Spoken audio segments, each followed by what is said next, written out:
Pessoal, então vamos para a última bateria de questões relacionadas aí a direitos fundamentais do dia 1º da semana 4, questão 50. O direito de petição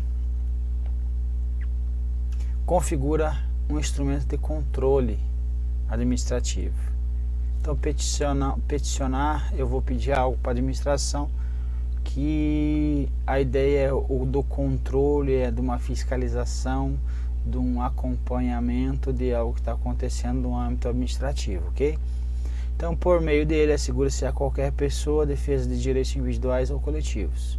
Então, por meio dele tem a defesa de direitos individuais ou coletivos, bem como o direito de peticionar contra a ilegalidade ou abuso de poder perante a autoridade administrativa competente de qualquer dos poderes constituídos. Certo ou errado? Certo.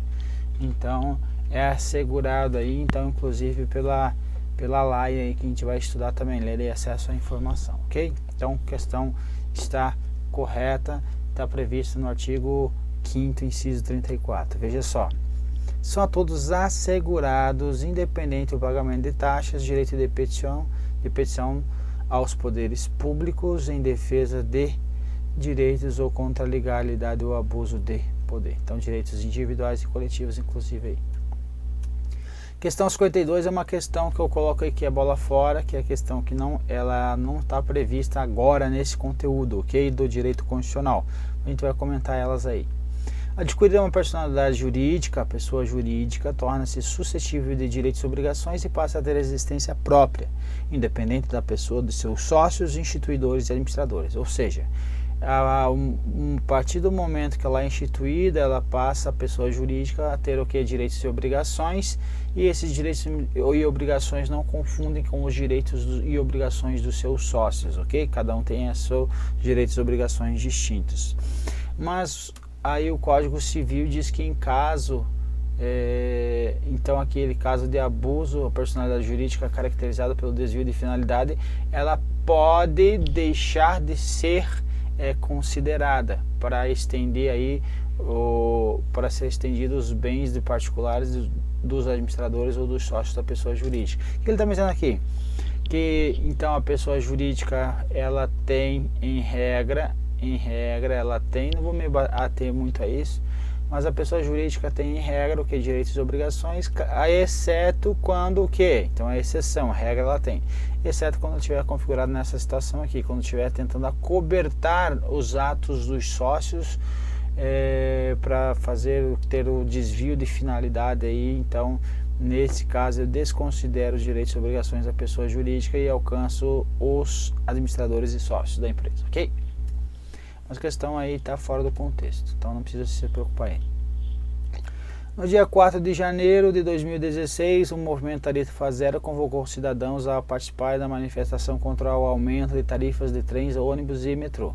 A manifestação seria realizada dia 3 de fevereiro em frente à sede da prefeitura de determinado município. O organizador do movimento encaminhou previamente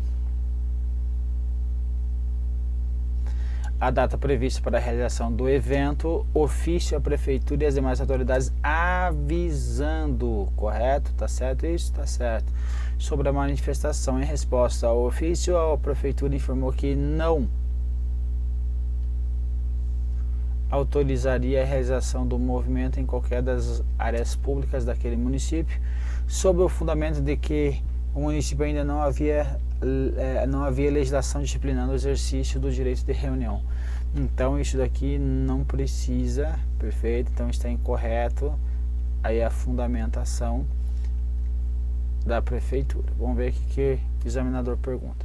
O movimento Tarifa Zero pode impetrar mandado de segurança contra o ato de prefeito que não autorizou a realização do movimento? Resposta: sim. Por quê? Porque é um direito previsto na Constituição para se reunir pacificamente, sem arma, em locais abertos. Qual é a condição? Foi atendida, que é o que? Aviso prévio para que não frustre reuniões já marcadas anteriormente, perfeito? Não precisa então de autorização, então essa é a regra. Então quando você tiver algo que está previsto na Constituição ou numa legislação que diz que é um direito líquido e certo, e ele for frustrado, ele for contrariado, aí vai caber quem? O mandado de segurança, sim. Então, o mandado de segurança, sempre quando que não couber, quando não tiver amparado aí pelo habeas corpus e nem habeas datas, então ele vai trazer então a proteção do direito líquido e certo, como nesse caso aí. Então, a questão está correta. Aqui eu trago aqui a definição do mandado de segurança, eu trago também aí quando na situação que pode se reunir pacificamente, ok? Lembrando que o mandado de segurança a gente vai estudar na próxima semana. Artigo 54. Os direitos e garantias fundamentais têm como destinatários os brasileiros natos e naturalizados, não se aplicando aos estrangeiros. Se aplica aos estrangeiros, segundo o STF, inclusive aqueles que não têm residência no país, ou seja, aqueles que estão em trânsito no país, também eles, no território brasileiro, também eles têm direitos e garantias fundamentais aí previstos na Constituição Federal, também se estende a eles. Questão 55, outra bola fora. Vamos lá. O processo cujo responsável interessado for uma pessoa com deficiência física ou mental deverá ser considerado urgente e tramitar de forma preferencial. A questão está certa aí, ó. É a Lei 13.146, vai falar que a tramitação processual e procedimentos judiciais e administrativos em que a parte for ou interessada em todos os atos e diligências aí, ok? Então, quando ele for uma pessoa com deficiência tem direito a receber atendimento prioritário, a lei é 13.146. Veio aí de paraquedas essa questão. Vamos lá. Questão 277. A proteção é a liberdade de expressão da atividade intelectual. Então, liberdade de expressão da atividade intelectual, artística, científica e de comunicação. Então, intelectual, artística e de comunicação, independente de licença da administração pública. Então, tem a proteção aí, os direitos e garantias fundamentais previstos na Constituição Federal. Inclui isso ou não inclui? Inclui. Está no artigo 5º, inciso 9. Vai dizer que é o quê? É livre a expressão da atividade intelectual, artística, científica e de comunicação, independente censura ou licença. Que ele está trazendo aqui, independente de licença, ok, não traz, não deixa errado, simplesmente sem citar é apenas incompleto, mas a questão sim, ela independe de licença e tem essa liberdade aí de expressão da atividade intelectual, artística, científica e comunicação protegida pelos direitos e garantias fundamentais aí na Constituição Federal previstos, ok? Então, livre a expressão da atividade intelectual, artística e científica e de comunicação, independente do pagamento aí, o pagamento de taxa. Tá ficando louco, tá vendo que o inciso vai ficando na cabeça do povo, independente de censura ou licença, certo? Aquele lá, o que é direito de petição, que eu já estava falando aí, já estou misturando tudo. Questão 57, outra bola fora, vamos lá, mas vamos comentar. O Funpresp decidiu contratar uma empresa especializada para a construção de um prédio de 3 andares no município X. No imóvel funcionará o centro de processamento de dados necessário para a operação da rede de dados da fundação.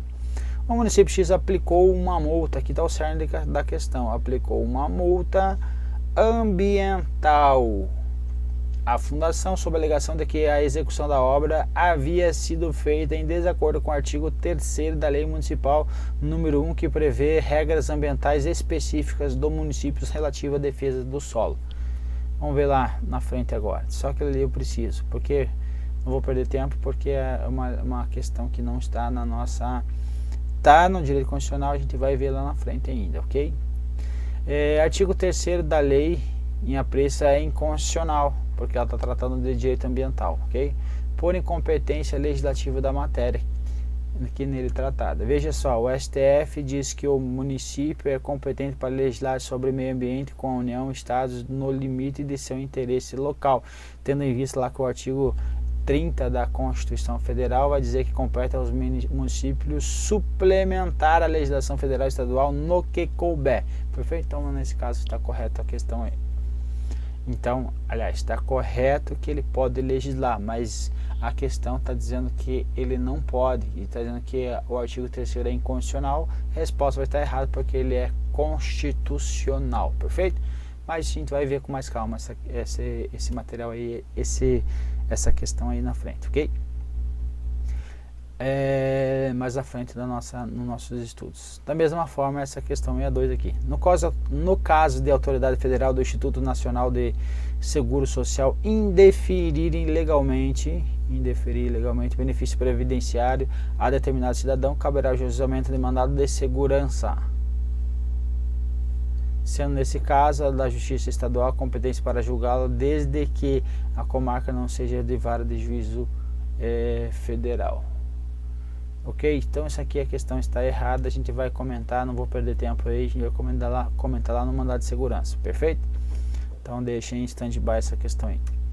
Questão 65, o cidadão brasileiro nato ou naturalizado com capacidade eleitoral ativa tem legitimidade para propor ação popular. Qual é a regra? A ação popular é para o cidadão. Quem tem legitimidade ativa, capacidade ativa eleitoral, então ele é um cidadão, então portanto ele tem aí a capacidade de propor aí a ação popular, ok? Então a legitimidade ativa ela é atribuída apenas aos cidadãos. Então aqui capacidade ativa é só para os cidadãos. A gente vai ver isso aí também, tá? Vamos ver com mais calma aí na próxima semana. Então os cidadãos tem o que? A capacidade ativa, então quem pode propor a ação popular é somente os cidadãos. Então está correto. Então qualquer cidadão, olha aqui, é parte legítima para propor ação popular. Então não vou terminar de ler, porque a gente vai ver na próxima semana. E assim terminamos rapidamente essa última bateria de questões relativas ao último dia a terceira etapa do primeiro dia da quarta semana, ok? Mas algumas questões aí, quase que a maioria, né? Elas não são desta aula especial, perfeito? A gente vai então comentar aí quando elas estiverem novamente aí nos assuntos específicos.